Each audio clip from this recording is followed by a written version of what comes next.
श्रीरामचंद्राय नमः. करोनी जटायु धरण श्रीराम आणि लक्ष्मण करावया सीता गवेषण वनोपवन शोधिती. रामचंद्र भगवान की जय. तर कालच्या अध्यायाच्या ठिकाणी असणारा प्रभू रामचंद्रांनी जटायूची असणारी भेट घेतलेली आहे आणि ज्या वेळेस असणारा जटायूची भेट घेतली अतिशय दुःख असणारा त्या ठिकाणी जटायूनं प्रभू रामचंद्रांसमोर व्यक्त केलेला आहे. मी असणारा सर्वतोपरी प्रयत्न असणारा सीता मातेला वाचवण्याचा केला, परंतु असणारा त्या राजा रावणानं कशा प्रकारचं कपट माझ्यासोबत करून काय काय केलं हा पूर्ण वृत्तांत जटायूनं प्रभू रामचंद्रांना सांगितला. आणि शेवटला सांगितलं की प्रभू रामचंद्रा, सीता माता असणारी राजा रावणानं माझ्या जवळून नेली, परंतु कोणत्या दिशेने गेला हे काही असणारं मी पाहिलेलं नाही. अतिशय दुःख असणारं मला होऊ लागलेलं आहे. त्यावेळी असणारा प्रभू रामचंद्रांनी जटायूचा असणारा उद्धार त्या ठिकाणी केलेला आहे. आणि ज्या वेळेस जटायूचा उद्धार झाला तिथून पुढे असणारं प्रभू रामचंद्र सीता मातेचा शोध घेण्यासाठी वेगवेगळ्या वनामध्ये हिंडू लागलेले आहेत. मोठ्या मोठ्या वनामध्ये जाऊन असणारं सीता माता कुठे आहे कुठे नाही याचा शोध असणारा प्रभू रामचंद्र आणि लक्ष्मणजी घेऊ लागलेले आहेत. वन शोधिता लक्ष्मण तव देखता होय अपशकुन तिने भय कंपायमान सांगता होय श्रीरामा. आणि ज्या वेळेस असणारा पुढची वाटचाल असणारा प्रभू रामचंद्रांनी आणि लक्ष्मणजीने केलेली आहे. रस्त्यामध्ये जाताना असणारा एका वनामध्ये लक्ष्मणजीला अपशकुन असणारे भासू लागलेले आहेत. अतिशय असणारं मन त्यांचं भिवू लागलेलं आहे. अशा प्रकारचे दुश्चिन्ह ज्यावेळेस दिसले त्यावेळेस ते प्रभू रामचंद्रांना काय सांगू लागलेले आहेत. सौमित्र तेजस्वी महावीर परनारी सहोदर सत्यवादी अपाते पवित्र नित्य एकाग्र श्रीराम भजनी. आणि लक्ष्मणजी कसे आहेत तर नित्य पवित्र एकाग्र अशा प्रकारचं ज्यांचं मन आहे, ज्यांचं असणारं मन स्वतःच्या नियंत्रणामध्ये आहे, तेच जे असणारे लक्ष्मणजी अशा प्रकारचे आहेत. आणि अतिशय पवित्र अशा प्रकारचे आणि मोठे भक्त असणारे प्रभू रामचंद्राचे अशा प्रकारचे लक्ष्मणजी प्रभू रामचंद्रांसोबत आहेत. आणि त्यांना जर अपशकुन काही वाटू लागलेले आहेत तर निश्चितच काहीतरी संकट असणार येणार आहे.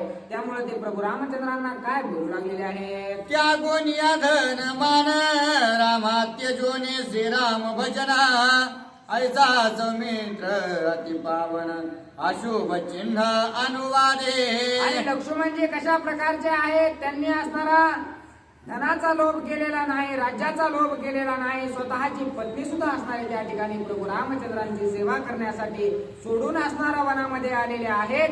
एवढे महान अशा प्रकारचे लक्ष्मणजी आहेत. आणि त्या लक्ष्मणजीला असणाऱ्या त्या ठिकाणी दुश्चिन्ह दिसू लागलेले आहेत. याचा अर्थ काहीतरी विपरीत घडणार आहे. बाहुस पुरती दुःखायमान अशुभ लवती लोचना तरी श्रीरामा होई सावधान अति विघ्न दिसत आहे. आणि त्या ठिकाणी असणारा उगच असणारा हातामध्ये स्फुरण येऊ लागलेला आहे, डावा डोळा लवू लागलेला आहे. अशा प्रकारचे दुश्चिन्ह प्रभू रामचंद्राला होत आहेत असं लक्ष्मणजी प्रभू रामचंद्रांना बोलत आहे. सव्य जाती पैचास कुशब्द बोलती वायस दिगदा हे कोंदले आकाश दिसे त्राश पशु पक्षा. आणि त्या ठिकाणी आभाळ काळ झर अशा प्रकारचं झालेलं आहे. पक्षी असणारे त्या ठिकाणी विपरीत दिशेने जाऊ लागलेले आहेत. सर्व पक्षी असणारे किलबिलाट करू लागलेले आहेत. जशा प्रकारे त्यांचं मरण जवळ आलेलं असावं अशा प्रकारचे दुश्चिन्ह प्रभू रामचंद्र आम्हाला दिसू लागलेले आहेत असं लक्ष्मणजी प्रभू रामचंद्रांना सांगत आहेत. ऐसे देखून या चिन्ह दोघे झाले सावधान पुढे करावया गमना तव दुर्धर विघ्न ओढवले. आणि अशा प्रकारचं बोलतात का नाही त्यावेळेस प्रभू रामचंद्रांना सुद्धा सर्व गोष्टीची असणारी जाण झालेली आहे. आणि पुढं असणारं असं बोलतात की नाही तेवढ्यातच असणारं मोठं विघ्न दोघांनाही असणारं डोळ्यासमोर दिसू लागलेलं आहे. श्रीराम लक्ष्मणा सन्मुख वनी झाली महाक तिने दुमदुमिले तिन्ही लोक वनी वनौक गजबजिले. आणि प्रभू रामचंद्रांच्या आणि लक्ष्मणजीच्या समोर वनामध्ये मोठ्यानं हाक असणारं कोणतरी मारू लागलेलं होतं. मोठ्यानं इवळू लागलेलं होतं तो आवाज असणारा एवढा भयंकर होता की तिने तळामध्ये असणारे कांठाळ्या बसतील अशा प्रकारचा आवाज तो असणारा प्रभू रामचंद्रांनी आणि लक्ष्मणजीने ऐकलेला आहे. श्वापदे आक्रोशा रडती एक दीर्घ स्वरे गरजती एक मूर्छागत पडती वृक्ष उन्मुळती समूळी. आणि त्या वनामध्ये जे प्राणी आहेत कुणी असणारा इवळू लागलेला आहे, कुणी वेगवेगळ्या प्रकारचे विचित्र आवाज काढू लागलेला आहे, कुणी मोठ्यानं असणारा गर्जना करू लागलेला आहे, कुणी बेशुद्ध अवस्थेमध्ये पडू लागलेला आहे, झाडं मनानं उपटून पडू लागलेले आहेत. अशा प्रकारचे दुश्चिन्ह प्रभू रामचंद्रांना आणि लक्ष्मणजीला त्या वनामध्ये दिसलेले आहे. ऐसे देखोनी दोघे जण धनुषी सजोनिया बाण वनींचे निर्धाळा वया विघ्ना सावधान चालिले. आणि अशा प्रकारचे दुश्चिन्ह ज्यावेळेस प्रभू रामचंद्रांनी आणि लक्ष्मणजीनं पाहिले त्यावेळेस असणार काय नेमकं संकट या वनामध्ये आहे किंवा कशा प्रकारचं दुःख या प्राण्यांना होऊ लागलेलं आहे त्याचा समूळ नायनाट करण्यासाठी प्रभू रामचंद्रांनी आपलं धनुष्य सज्ज केलेलं आहे. आणि लक्ष्मणजी सुद्धा असणार आपलं धनुष्य हातामध्ये धरून त्या विघ्नाच्या दिशेने जाऊ लागलेले आहे. शुद्ध करावे दंडकारण्य हे माझी प्रतिज्ञा संपूर्ण तरी आधी निरसोनी येथींचे विघ्न गमग गमन पुढे करू. आणि लक्ष्मण प्रभू रामचंद्र म्हणू लागलेले आहेत की मी असणारी प्रतिज्ञा केलेली आहे की या जे काही अशोक वन आहे या वनामध्ये असणारा एकही या ठिकाणी राक्षस ठेवणार नाही. नित्तळ पाण्यानं धुतल्यासारखं असणारं हे वन करून टाकणार आहे. म्हणून असणार सीतेचा शोध असणारा थोडा आपण बाजूला ठेवू. आधी हे कोणतं संकट आहे, कोणता राक्षस आहे हे असणार आपण बघू. अशा प्रकारे प्रभू रामचंद्र लक्ष्मणजीला बोलतात. ऐसे बोलोनी श्री रघुनाथ विघ्न निरसावया चालिला तेत तव राक्षसात्य रूत त्या वनात देखिला. आणि अशा प्रकारचं प्रभू रामचंद्रांनी लक्ष्मणजीला बोलले आहेत. आणि प्रभू रामचंद्र आणि लक्ष्मणजी दोघंही पुढे असणारे जाऊ लागलेले आहेत की कोण या वनामध्ये असणारा एवढा हाहाकार माजवू लागलेला आहे. तेवढ्यात असणारा अति अक्राळ विक्राळ अद्भुत अशा प्रकारचा राक्षस प्रभू रामचंद्रांनी आणि लक्ष्मणजीने पाहिलेला आहे. सकंठ मस्तकी नाही शिर आकाश प्राय दीर्घ शरीर उदर उदरी मुख क्रूर दाढात उग्र कराळ. आणि त्या ठिकाणी त्याचं रूपाचं वर्णन असणारं सांगू लागलेले आहेत की तो कशा प्रकारचा राक्षस होता. तर त्याला असणारं मुंडकं नव्हतं, त्याचं शरीर असणारं एवढं मोठं होतं की आभाळाला लागेल अशा प्रकारचं शरीर असणारं त्या राक्षसाचं होतं. त्याचं जे डोकं होतं किंवा त्याचं जे मुख होतं ते असणारं त्याच्या पोटामध्ये असणारं होतं आणि ते सुद्धा वाकड्या आकाराचं अशा प्रकारचं होतं. आणि त्याच्याकडे बघितलं की जागेवर जीव जाईल अशा प्रकारचा विक्राळ राक्षस असणारा प्रभू रामचंद्रांनी आणि लक्ष्मणजीने पाहिलेला आहे. धगधगीत दोन्ही नयन अतिक्रोधी निमग्न आणि तळवटी भग्न चरण बैसले स्थान सोडीना.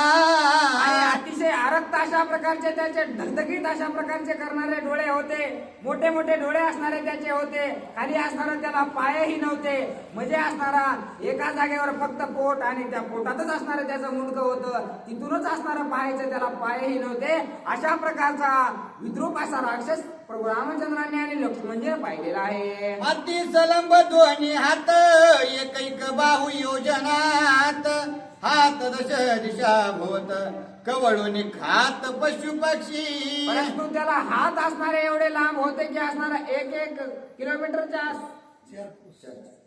4-4 कोस अशा प्रकारचे हात असणारे त्याला 2 होते. आणि त्याला असणारं त्या ठिकाणाहून हलता येत नव्हतं. परंतु हात लांब असल्या कारणानं जे काही हातामध्ये घेता येईल ते हातामध्ये घेऊन असणारं खाण्याचं कार्य तो राक्षस करू लागलेला प्रभू रामचंद्रांनी आणि लक्ष्मणजीने पाहिलेला आहे. मत्त मातंगीचे कळप मुखा माझी होती गडप सिंह व्याघ्र अस्वल्या मुख मुखी निक्षेप दो हाती. आणि एवढे हात त्याचे लांब होते की कळपाची कळप असणारे हत्तीचे कळप असो, सिंहाचे कळप असो, मेंढ्याचे कळप असो, ज्याचे कळप असते कळपच असणारा हाताने उचलून तो असणारा गुडप करून टाकायचा. अशा प्रकारचा विद्रूप राक्षस प्रभू रामचंद्रांनी पाहिला. पक्षी उडत योजनात धनुनी घाली मुखात पशु वनांतरी चरत कवळून समस्त मुखी घाली आणि गगनामधून जरी काही पक्षी उडून जाऊ लागले तरी गगनापर्यंत हात असणारे त्याचे जात होते. तिथून असणारा उडणाऱ्या पक्षाला हातामध्ये घ्यायचा आणि लगेच आपल्या मुखामध्ये घालायचा. कुठं वनामध्ये लांब जनावर चरत असतील तिथपर्यंत हात घालायचा, लगेच ते जनावर सुद्धा उचलायचा आणि आपल्या पोटामध्ये घालायचा. अशा प्रकारचा राक्षस प्रभू रामचंद्रांनी पाहिलेला आहे. गाव गाव उंच हात अखंड गगनात भोवत प्राणी त्या तेन देखत धरून मुखात सोय घाली. आणि तो असणारा बघत नव्हता की हातामध्ये काय येऊ लागलेला आहे. जे हातामध्ये असणारा आपल्या येईल तो असणारा गगनापर्यंत हात त्याचे पोहोचत होते. एवढे लांब असणारे हात असल्या कारणानं त्याला असणारं दूरचं काही दिसत नव्हतं. जे हातात येईल ते घ्यायचं आणि खायचं. अशा प्रकारचं दुष्कृत्य त्या ठिकाणी तो राक्षस करत होता. कबंद दिसे जैसा पर्वत गुप्त कर भोवत गगनात प्राण्यांचे लक्ष नाही तिथं धरून समस्त मुखी घाली. आणि त्या ठिकाणी कबंद कशा प्रकारे दिसत होता तर एखादा मोठा पर्वत असणारा एका जागेवर स्थित झालेला असावा तशा प्रकारचा एका जागेवर स्थित असणारा हा कबंद होता. त्या ठिकाणी कुणाचीच मायादया तो करत नव्हता. सर्व प्राण्यांना वस्तूंना त्या ठिकाणी खाण्याचं कार्य असणारा कबंद करत होता. मारावया राम लक्ष्मण रावणे दाडिले 8 जण ते राक्षस महाबळी दारुण दोघांची धरून मारावया. आणि त्या ठिकाणी राजा रावणानं जे असणारे 8 राक्षस प्रभू रामचंद्रांचा आणि लक्ष्मणजीचा घात करण्यासाठी पाठवलेले होते ते सुद्धा 8 जण असणारे या ठिकाणी प्रभू रामचंद्रांना आणि लक्ष्मणजीला मारण्यासाठी आलेले आहेत. पुढीले अति गूढ विपिनी वाट धरून मारावया दोन्ही 8ही निघाले कबंदवनी तव तेने धरून बक्षिले. आणि त्या राक्षसांना माहित होतं की कबंदाच्या वनामध्ये असणारे प्रभू रामचंद्र आणि लक्ष्मणजी गेलेले आहेत. म्हणून असणार त्या वनामध्ये प्रभू रामचंद्रांना आणि लक्ष्मणजीला मारण्यासाठी राजा रावणाचे 8 राक्षस ज्या वेळेस आल्याबरोबर असणार त्यांना प्रभू रामचंद्राची तर भेट झाली नाही, परंतु या कबंद महाराजांची भेट झाल्याबरोबर त्यांनी एका क्षणात असणारा त्या 8ही राक्षसांना गिळून टाकलेला आहे. कबंदे धरून 8ही जण स्वेच्छा केले त्यांचे भक्षण मग पुढे धरावया राम लक्ष्मण लक्ष लावून राहिलासे. आणि या 8 जणांना ज्या वेळेस त्या कबंदानं खाल्लं त्यावेळेस असणार आता पुढं प्रभू रामचंद्रांना आणि लक्ष्मणजीला खाण्यासाठी कबंद राक्षस सज्ज झालेला आहे. शिरश्चरण सही रहित मध्य या लागी नामे तो कबंध देखो राम लक्ष्मण सन्निध धरावया सिद्ध तो झाला. आणि त्याला कबंद नाव का होतं याचं स्पष्टीकरण असणार या ओळीमध्ये आपल्याला सांगितलेलं आहे की त्याला असणार डोकंही नव्हतं, पायही असणारे त्याला नव्हते. त्याचं डोकं आणि पाय त्या ठिकाणी त्याच्या पोटातच असणारे दोन्ही गेलेलं होतं. म्हणून बंद पेटी सारखा तो होता. म्हणून असणार त्याला कबंद अशा प्रकारचं नाव दिलेलं आहे. आणि तो आता प्रभू रामचंद्राला आणि लक्ष्मणजीला मारण्यासाठी त्यांना सापडू लागलेला आहे. त्या दोघांचे लक्षोनी कबंदे दोन्ही बाहू पसरोनी दोही हात धरिले दोन्ही आवरोनी निज बळे. आणि त्यानं ज्या वेळेस प्रभू रामचंद्रांना आणि लक्ष्मणजीला पाहिलेलं आहे त्यावेळेस दोन्ही हात असणारे आपले त्या दोघांना धरण्यासाठी पुढे केलेले आहेत. एका हातामध्ये प्रभू रामचंद्रांना आवळून धरलेला आहे आणि दुसऱ्या हातामध्ये लक्ष्मणजीला त्यानं खाण्यासाठी आवळून धरलेला आहे. त्यांचे करावया भक्षण कबंध ओढी रघुनंदन लक्ष्मण तव श्रीराम ओढे नानु प्रमाण देखोनी आपण साशंक. आणि कबंधानं असणारा दोघांनाही धरलेलं आहे आणि ओढून आपल्या पोटामध्ये घालायची इच्छा असणारी त्याची आहे. परंतु प्रभू रामचंद्र असणारे त्याला इंचभर सुद्धा असणारे त्याच्या हाताची पूर्ण शक्ती त्यानं लावली, परंतु थोडं सुद्धा जागेवरून हलेनास झालेले आहेत. त्यावेळेस असणाऱ्या कबंधाला काय चिंता वाटू लागलेली आहे. मज कबंधाची निज शक्ती आता दोन्ही मानसेन ओढवती तरी यांच्या ठाई दुर्धर शक्ती याची प्रवृत्ती पुसोपा. आता कबंधाला वाटलेलं आहे माझ्यामध्ये एवढं सामर्थ्य आहे, कळपाची कळप असणारे मी एका हाताने असणारा ओढून खातो आणि या ठिकाणी आता दोन माणसं जर मला ओढत नाहीत तर निश्चितच असणार काहीतरी महान पुरुषार्थी अशा प्रकारचे हे पुरुष असावेत, नाहीतर कुठल्या तरी मोठ्या कुळाचे असणारे हे असतील. म्हणूनच एवढं सामर्थ्य यांच्याकडे आहे, म्हणून आपण असणार त्यांना त्यांच्याबद्दल थोडी माहिती विचारू असा विचार कबंध राक्षसाने केलेला आहे. तुम्ही कोणाचे पै कोण आणि येत या वया काय कारण, या ठायाजी आले ती जाण मुख्य भक्षण ते माझे. आणि कबंध राक्षस प्रभू रामचंद्रांना आणि लक्ष्मणजीला बोलू लागलेला आहे, हे तुम्ही कुठून आलात रे, कशाला या वनामध्ये आलेला आहात आणि तुमचं या इकडे येण्याचं कारण काय आहे हे पूर्ण असणारं मला सांगा, कारण जोही या वनामध्ये येतो तो असणारं माझं अन्न आहे असं असणारा कबंध राक्षस प्रभू रामचंद्रांना आणि लक्ष्मणजीला बोलत आहे. तव रामासी म्हणे लक्ष्मण राक्षसे लाविले दृढबंधन, बळे सुटका नव्हे जाण काय आपण करावे. आणि ज्या वेळेस कबंधानं असणारा प्रभू रामचंद्राला एका हातात धरलेले, लक्ष्मणजीला एका हातामध्ये धरलेले, त्यावेळेस असणारा प्रभू रामचंद्र तर असणार स्थिर आहेत, परंतु त्या ठिकाणी लक्ष्मणजी म्हणू लागलेले आहेत, हे प्रभू रामचंद्रा यानं असणारं अतिशय घट्ट असणारं हातामध्ये मला धरलेलं आहे, आता याच्या बंधनातून असणारं कसं सुटायचं याची चिंता मला वाटू लागलेली आहे असं प्रभू रामचंद्रांना लक्ष्मणजी बोलतात. राम म्हणे लागल्या दृढबंधन, तरी आपणा सोडवावे आपण, दुजाची करी जो आस जाण, हीन दीन तो नपुंसक. आणि प्रभू रामचंद्र लक्ष्मणजीला म्हणू लागलेले आहेत, आपुली आपण करा सोडवण, कारण असणार तुम्हाला वाचवायला त्या ठिकाणी दुसरं कोणी येणार नाही, कारण तुम्ही जर दुसऱ्याची वाट बघत बसताल तर तुम्ही पुरुषार्थी अशा प्रकारचे नाही, त्यामुळं आपल्या अडचणीला असणार आपणच त्या ठिकाणी त्याच्यातून मार्ग मोकळा करू शकतो असं असणार प्रभू रामचंद्र लक्ष्मणजीला बोलतात. सौमित्रा ऐके सावचित्त याचा पुसू दे वृत्तांत, मग याचा करीन घात न लागता येत क्षण मात्र. आणि प्रभू रामचंद्र म्हणू लागलेले आहेत, चिंता करू नकोस, मला आधी याचा वृत्तांत घेऊ दे, हा कोण राक्षस आहे, कशामुळे असणारा उपद्रव माजू लागलेला आहे हे एकदा त्याला विचारलं की एका क्षणात असणारा त्या राक्षसाचा मी घात करतो लक्ष्मणा असं प्रभू रामचंद्र लक्ष्मणजीला बोलतात. कबंध म्हणे जरी न सांगता वृत्तांत, तरी मी तुमचा करीन घात, मग हसोनिया श्री रघुनाथ निज वृत्तांत सांगत. आणि कबंध म्हणू लागलेला आहे, तुम्हाला असणारा मी शेवटचं विचारत आहे, जर तुमचा वृत्तांत तुम्ही सांगितला तर ठीक आहे, नाही तर याच ठिकाणी असणारा तुमचा दोघांचाही घात मी करेल किंवा दोघांनाही असणारा मी खाऊन टाकेल. अशा प्रकारचं ज्या वेळेस कबंध बोलला त्यावेळेस प्रभू रामचंद्र हसून असणार काय उत्तर देऊ लागलेले आहे. अरे मी दाशरथी रघुनंदन, रावणे केले सीताहरण, तिचे करावया गवेषण, दोघे जण येथे आलो. आणि प्रभू रामचंद्र सांगू लागलेले आहेत, हे राक्षसा मी या ठिकाणी वनामध्ये मी राजा दशरथाचा असणारा मुलगा आहे, या वनामधून असणारा माझी पत्नी सीता असणारी राजा रावणानं चोरून नेलेली आहे, तिला शोधत शोधत असणारा मी या वनामध्ये तुझ्यापर्यंत येऊन पोहोचलो आहे असं प्रभू रामचंद्र त्या ठिकाणी कबंध राक्षसाला बोलतात. तव दीर्घ बाहू निमग्न वदन, विक्राळ रूपी कैचा कोण, मार्ग रोधावया काय कारण, निज लक्षण मज सांगे. आणि प्रभू रामचंद्र म्हणू लागलेले आहेत, मी कशासाठी आलोय मी तुला सांगितलंय, पण तू या ठिकाणी रस्त्यामध्ये लोकांना त्रास द्यायचं कार्य का करू लागलेला आहेस, तू कुठून आलेला आहेस, कशामुळे तुझी एवढी दुर्दशा झालेली आहे आणि तू लोकांना का त्रास देऊ लागलेला आहेस असं प्रभू रामचंद्र त्या कबंध राक्षसाला विचारतात. याची माझे निज वृत्त, तू म्हणशील भक्षावे म्या येत, बाहुबळे आकर्षित, दोघे मुखात घालावया.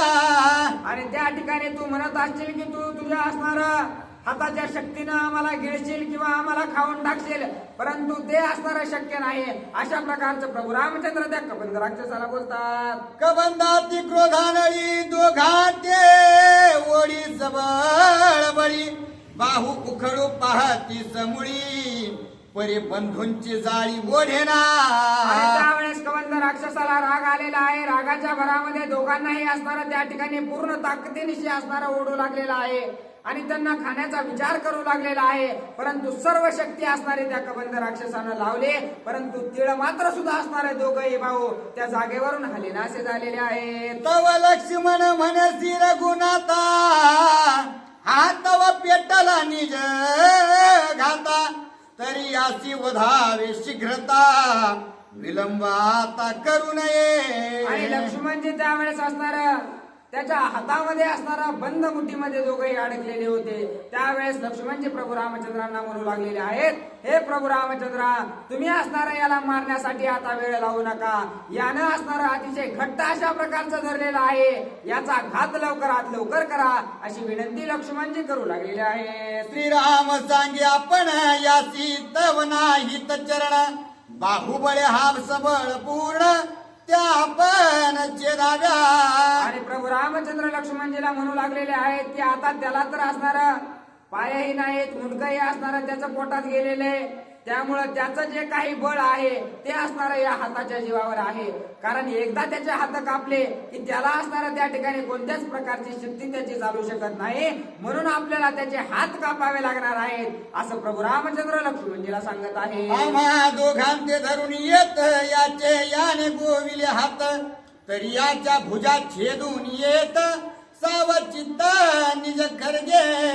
आणि प्रभू रामचंद्रांनी लक्ष्मणजीला सांगितलेलं आहे की आता याचे हात आपल्याला सापडायला जायची गरज नाही, यानंच असणार आपल्याला त्याच्या हातामध्ये गोवून ठेवलेला आहे. त्यामुळे याच ठिकाणी असणार तू तुझ्या खरगानं असणारा त्याचा हात काप आणि मी माझ्या पद्धतीने त्याचा हात कापून टाकतो असं प्रभू रामचंद्राचं आणि लक्ष्मणजीचं ठरलेलं आहे. खरग काढून सावचित्त श्रीराम याचे दिला दक्षिण हस्त, आणि लक्ष्मण त्याची क्षणात वामहस्त छेदिला. आणि त्या ठिकाणी असणार प्रभू रामचंद्रांनी आपलं जे शस्त्र आहे ते बाहेर काढलेलं आहे, खर्ग, आणि त्या खर्गानं त्या ठिकाणी प्रभू रामचंद्रांनी एक हात कापलेला आहे आणि दुसरा हात त्या ठिकाणी लक्ष्मणजीनं कापलेला आहे. भुजा छेदिल्या महातोर, तवा वाहती रुधिराचे पूर, राक्षस अति आक्रंद्य तोर, तेने चराचर दुमदुमिले. आता प्रभू रामचंद्रांनी आणि लक्ष्मणजीनं दोनही हात त्याचे कापलेले आहेत, परंतु हात त्याचे असणारे काही छोटे मोठे हात नव्हते, गावाची गावं असणारे त्या ठिकाणी हातामध्ये बसत होते, म्हणजे असणारे त्याचे हात सुद्धा तेवढेच मोठे असतील. मग तेवढे मोठे हात कापल्यामुळं रक्ताच्या धारा असताना त्या ठिकाणी नद्या वाहू लागलेल्या आहेत आणि दोन्ही हात कापल्याच्या नंतर जिकडं तिकडं रक्त दिसू लागलेलं आहे. नाद कोंदला अंतराळी, नाद कोंदला सप्त पाताळी, नादे पक्षी श्वापदे आंदोळी, बैसाली टाळी दिग्गजा. आणि ज्या वेळेस त्या कबंध राक्षसाचे हात दोन्ही प्रभू रामचंद्रांनी आणि लक्ष्मणजीनं कापलेले आहेत, त्यावेळेस मोठ्यानं असणारा राक्षस ओरडू लागलेला आहे. गिरीकंदर त्या ठिकाणी असणारे दुमदुमून टाकलेले आहेत.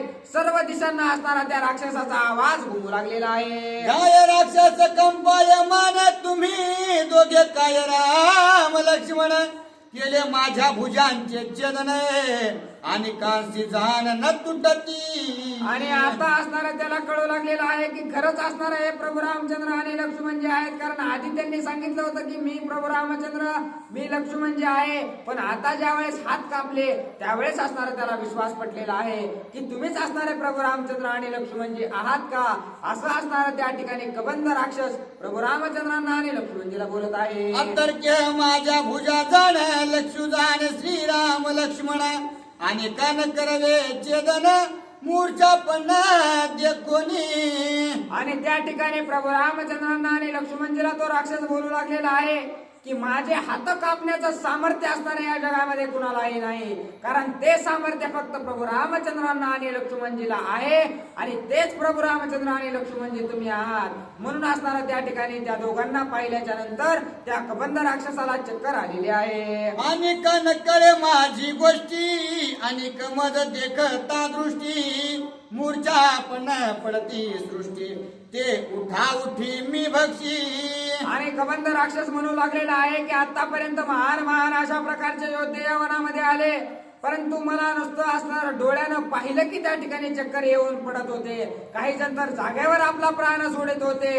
अशा प्रकारचा आम्ही राक्षस आहे आणि त्या ठिकाणी माझे हात कापण्याचं सामर्थ्य फक्त प्रभू रामचंद्र आणि लक्ष्मणजी मध्येच आहे, असं कबंध राक्षस प्रभू रामांना बोलत आहे. माझ्या भुजांचे बळ संपूर्ण ओढिता न ओढती दोघे जण आणि बळे भाऊंचे केले छेदन तरी राम लक्ष्मण तुम्ही दोघे. आणि तुम्हीच असणारे निश्चित प्रभू रामचंद्र आणि लक्ष्मणजी आहात, कारण माझ्या दोन्ही हातानं पूर्ण शक्ती मी लावली परंतु तुम्ही मला काही ओढले गेला नाहीत. एवढं सामर्थ्य फक्त प्रभू रामचंद्र आणि लक्ष्मणजी मध्येच असू शकतं, असं असणारा कबंध राक्षस बोलत आहे. तुमचा गाव लागता देख दुःख नासुनी वाटे सुख श्रीराम सौमित्र तुम्ही आवश्यक आलो लेख निज शक्ती. आणि प्रभू रामचंद्र आणि लक्ष्मणजीला असणारा तो कबंध राक्षस म्हणू लागलेला आहे, तुमचा काय एकदा घात लागला किंवा तुम्ही जो असणारा प्रहार माझ्या हातावर केलेला आहे त्याचं मला दुःख न वाटता त्याचा आनंद वाटू लागलेला आहे, म्हणजे निश्चितच तुम्ही प्रभू रामचंद्र आणि लक्ष्मणजी आहात, असं असणारा कबंध राक्षस बोलत आहे. ऐसे ऐकून राक्षस वचन सौमित्र सांगे आपण आम्ही दोघे श्रीराम लक्ष्मण सीता गवेषण करू आलो. आणि परत लक्ष्मणजी सांगू लागलेले आहेत, हो तेच प्रभू रामचंद्र आणि लक्ष्मणजी आम्ही दोघे आहोत आणि आम्ही असणार त्या ठिकाणी सीता मातेचा शोध घेण्यासाठी आलेलो आहोत, असं लक्ष्मणजी त्या कबंध राक्षसाला बोलत आहे. तव लक्ष्मण पुषे राक्षसासी तरी तू कोण येते वनवासी शिरश्चरण वीन कबंदेसी येते रावयासी काय कारण. आणि त्या ठिकाणी लक्ष्मणजी असणारा विचारू लागलेले आहेत की तू या वनामध्ये राहण्याचं काय कारण आहे, तुला त्या ठिकाणी डोकं नाही, त्या ठिकाणी तुला पाय नाहीत, एवढं अकराळ विक्राळ असणारं तुझं रूप आहे, एवढे लांब लांब हात आहेत, ही दशा असणारी तुझी कुणी केलेली आहे, तू इथं कसा आलास, हा पूर्ण वृत्तांत काय आहे हे आम्हाला सांग, असं असणारा लक्ष्मणजी त्या कबंध राक्षसाला बोलतात. कोथळ प्रचंड चरणे वीण येते कैसे आगमन आणि उदरी दिसे क्रूर वदन दीर्घ दर्शन विकराळ.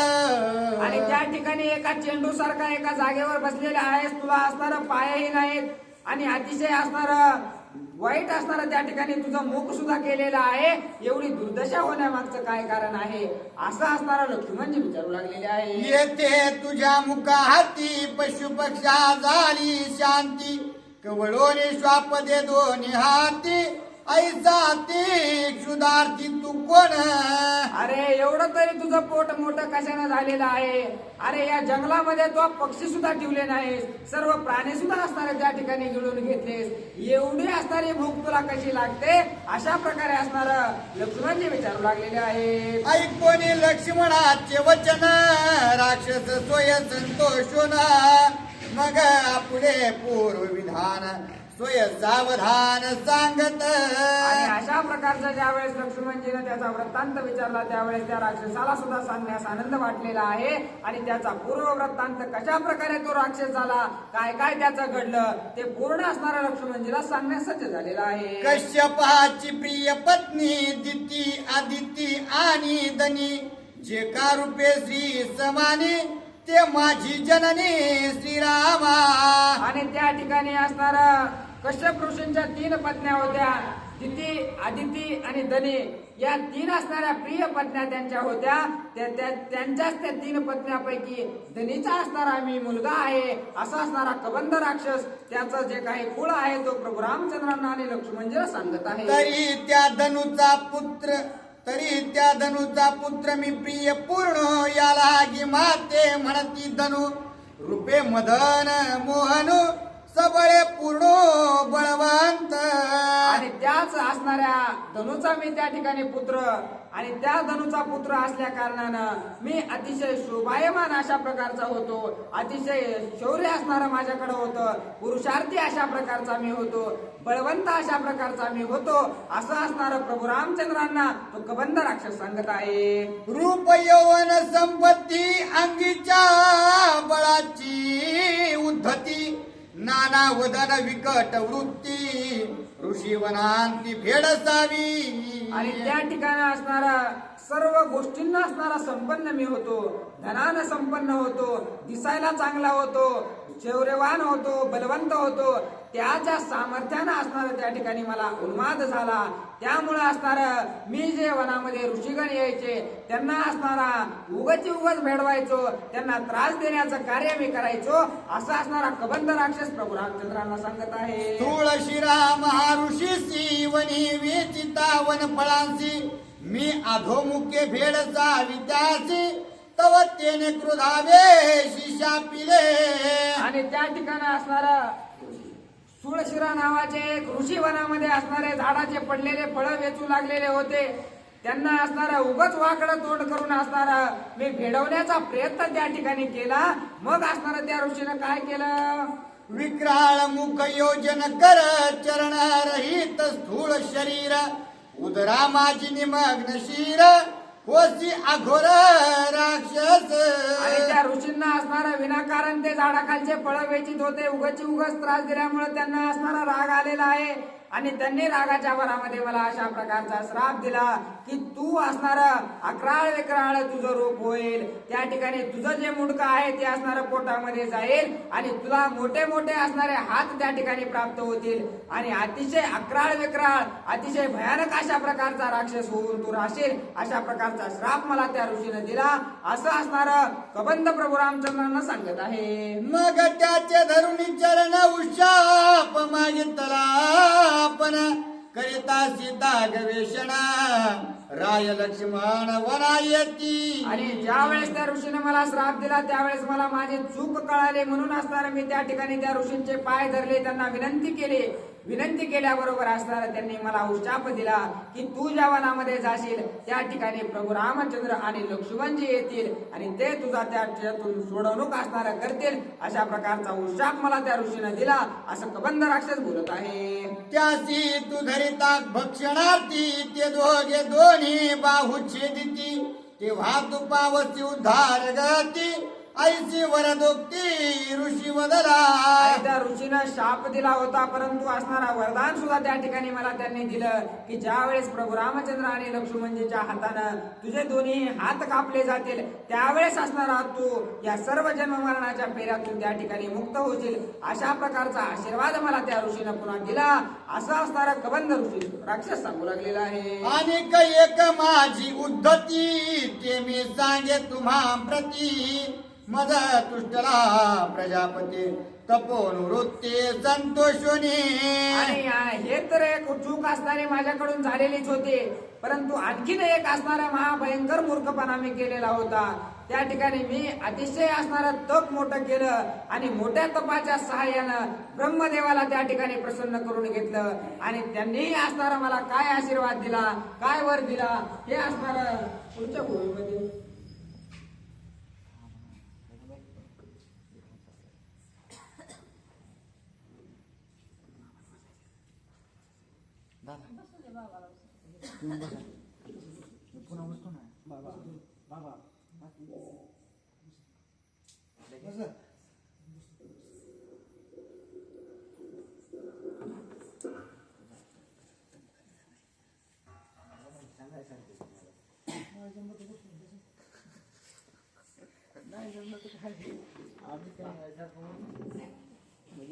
जरा मुखपाट असलेल्या गोष्टी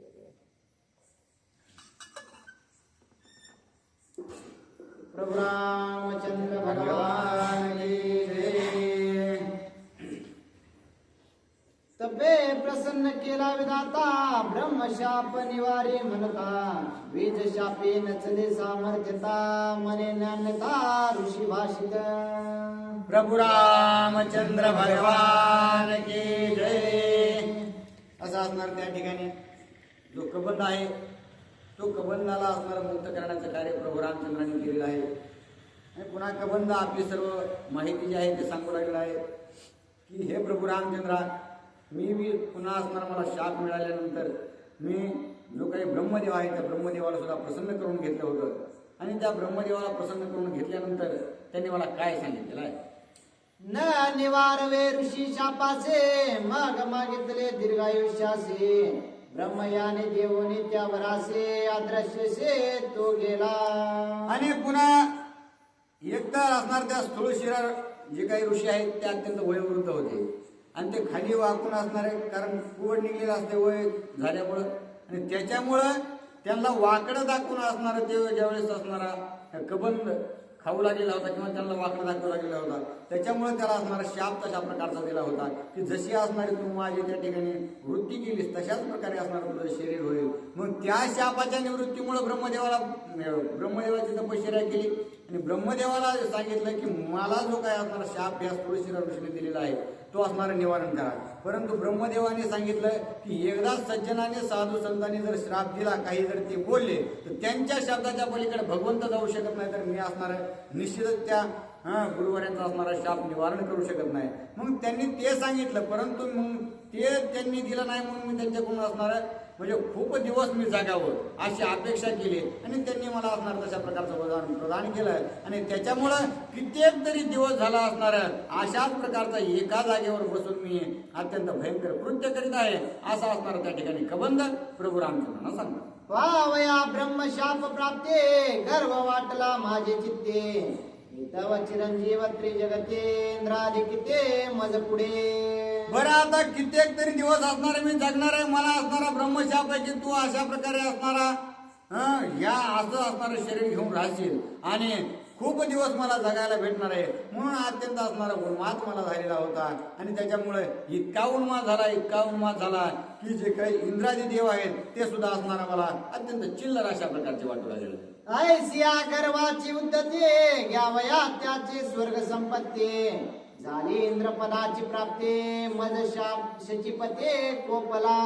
आणि अशा प्रकारे असणार हे सगळं मला प्राप्त झालं, मला असणार मी एकदम असणार बळवंत शौर्यवान झालो आणि त्याच्यामुळं मी त्या इंद्रावर सुद्धा असणारा गर्व म्हणजे त्याच्यावर सुद्धा असणारा बळजोरी दाखवू लागलो आणि मला त्या इंद्रपदाची प्राप्तीही झाली. परंतु जो काही शचीपती आहे इंद्रदेव त्यांनी असणारा काय केलेला आहे. माझ आयुष्य आहे संपूर्ण इंद्र मारावया मशक कोण येण्याची अति गर्वे जाण युद्ध दारुण म्या केले. अशा प्रकारे असणारा मला आयुष्य भरपूर या ब्रह्मदेवाने दिलेलं आहे आणि त्याच्यामुळं मी निश्चितच असणार त्या ठिकाणी इंद्राला हरवेल या असणार उन्माताने मी त्या इंद्राबरोबर असणार लढण्यासाठी गेलो. तीक्ष्ण वज्र शतधारा गाये आणि तल्यापुरा शरीर निमग्न केले शिरा चरणधारा खंडिले.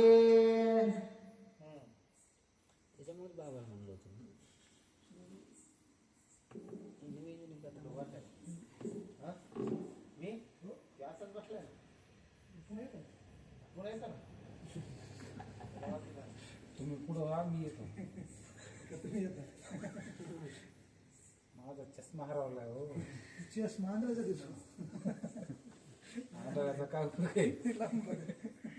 नाही जमत. मनाने आंधळे तुम्ही 8-9 आंधळे खाली पाहिजे